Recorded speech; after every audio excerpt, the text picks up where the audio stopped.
So we're going to start with our continuing coverage of the coronavirus outbreak. The death toll and the number of confirmed cases in China continues to rise. For the latest, we are going to connect straight away to our Che Jong-yoon, who's on the line for us. Jong-yoon, these numbers just keep on ticking up in China.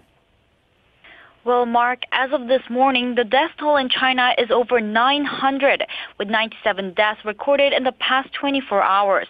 This is the first time there have been more than 90 recorded deaths in a single day. 91 out of the 97 deaths come from the Hubei province, the epicenter of the outbreak.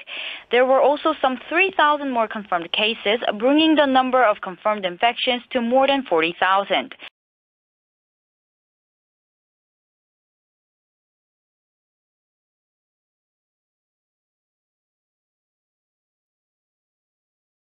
It's been dubbed the space mission of the century.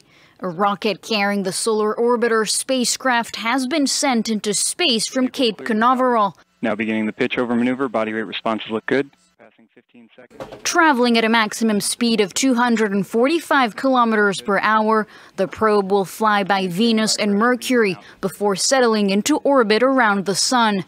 Developed by the European Space Agency in close cooperation with NASA, the probe will study the Sun from a unique vantage point, getting a glimpse of the star's polar regions. Scientists say the solar orbiter is equipped with state-of-the-art instruments to protect it from extreme temperatures.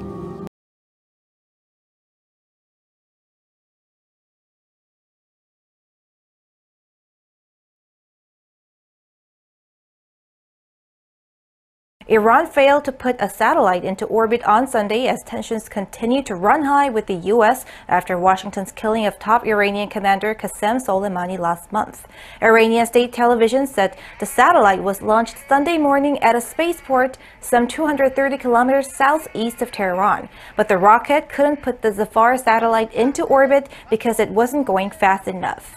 Iran routinely unveils technological achievements for its armed forces, space program, and nuclear capabilities. The U.S. and Europe have claimed such launches are aimed at helping Iran develop ICBMs that can carry nuclear weapons.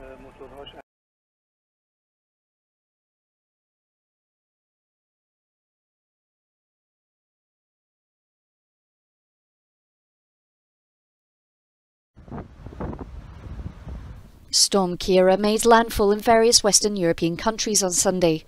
It brought with it heavy rain and hurricane-level winds expected to reach up to 145 kilometers per hour.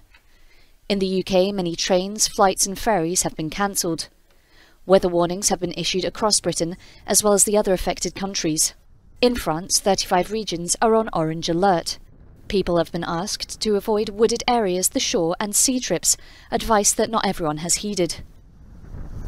Northern France is expected to bear the brunt of the worst weather.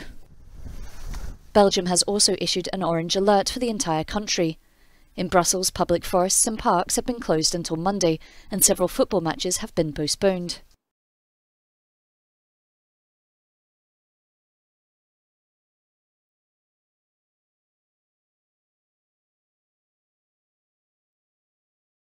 A man is under arrest in Florida, accused of deliberately driving his van into a tent packed with Trump supporters as they were working to register new Republican voters at a mall parking lot.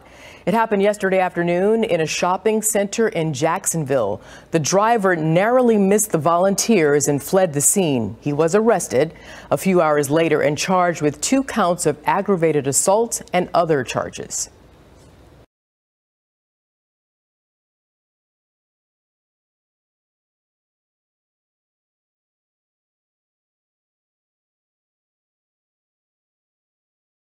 Police officers here in New York City ambushed in a pair of shootings by the same suspect.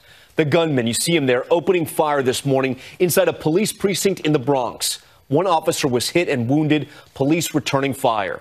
That shooter, out on parole for an attempted murder conviction, surrendering only after firing every round in his gun. The assassination attempt followed an earlier attack. That same suspect walking up to a marked police van, allegedly asking for directions, then pulling the trigger. Both officers hit are expected to survive, and tonight police are calling the suspect a coward.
Thousands of Poles have rallied in support of their government's determination to control the justice system, which is almost complete.